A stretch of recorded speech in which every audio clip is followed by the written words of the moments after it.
Hello guys, കഴിഞ്ഞ Sunday അമ്മയുടെ birthday ആയിരുന്നേ. അപ്പോൾ രാത്രി എന്തെങ്കിലും സ്പെഷ്യലായിട്ട് ഉണ്ടാക്കാമെന്നും പറഞ്ഞ് സാധനം മേടിക്കാൻ പോയി ഇറങ്ങിയതാട്ടോ. നല്ല നട്ടപ്പുറ വെയിലായിരുന്നു. എന്നിട്ടും അതിൻ്റെ ഒരു അഹങ്കാരം ഇല്ലാതെ കേട്ടോ പോയത്. പിന്നെ ഞാൻ സ്റ്റെപ്പിൽ നിന്ന് ചെറുതായിട്ട് വീണ് നടുവൊക്കെ പൊളിഞ്ഞിരുന്നുകൊണ്ട് പുറകിൽ ആളെ ഇരുത്തി വണ്ടി ഓടിക്കാനുള്ള അഹങ്കാരം കാണിച്ചില്ല. ഗൗരാനെ കൊണ്ട് തന്നെ കേട്ടോ വണ്ടി എടുപ്പിച്ചത്.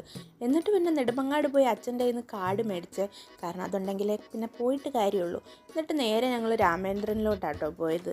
അങ്ങോട്ട് കയറി കഴിഞ്ഞാൽ പിന്നെ എനിക്ക് ആന കരിമ്പിൻ കാട്ടി അവസ്ഥ കേട്ടോ. എന്തൊക്കെയോ കടച്ചാതെ പച്ചക്കറി സാധനങ്ങളൊക്കെ പറക്കിയെടുത്തിട്ട് ഫ്രണ്ടിലോട്ട് തന്നെ. അങ്ങോട്ട് ചെന്നപ്പോഴേക്കും അവിടെ കുറേ സാധനങ്ങൾ ഓഫറൊക്കെ ഇട്ട് വെച്ചിട്ടുണ്ടായിരുന്നേ.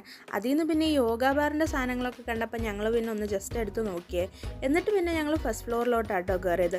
അവിടെ ചെന്ന് കഴിഞ്ഞപ്പോൾ പിന്നെ ഞങ്ങൾക്ക് ഭ്രാന്ത് പിടിക്കുന്ന അവസ്ഥയായിരുന്നു. എന്തെടുക്കണം ഏതെടുക്കണം എന്ന് അറിഞ്ഞുകൂടാണ്ട് വട്ടായിപ്പോയേ. പോയവരെ 1.5 മണിക്കൂറായിട്ടും തിരിച്ചു കാണാതായപ്പോഴേക്കും അമ്മ പിന്നെ ഞങ്ങളെ വിളിച്ച്, എന്നിട്ട് ആ കാർഡിലെ പൈസ തീർക്കാതെ തിരിച്ചുകൊണ്ട് തരണം എന്ന് പറഞ്ഞപ്പോഴാട്ടോ ഒരു ബോധമൊക്കെ. പിന്നെ വേഗം തന്നെ ബില്ലൊക്കെ അടിച്ച് സാധനവും പിറകെ ഞങ്ങൾ അവിടെ നിന്ന് ഇറങ്ങിയേ.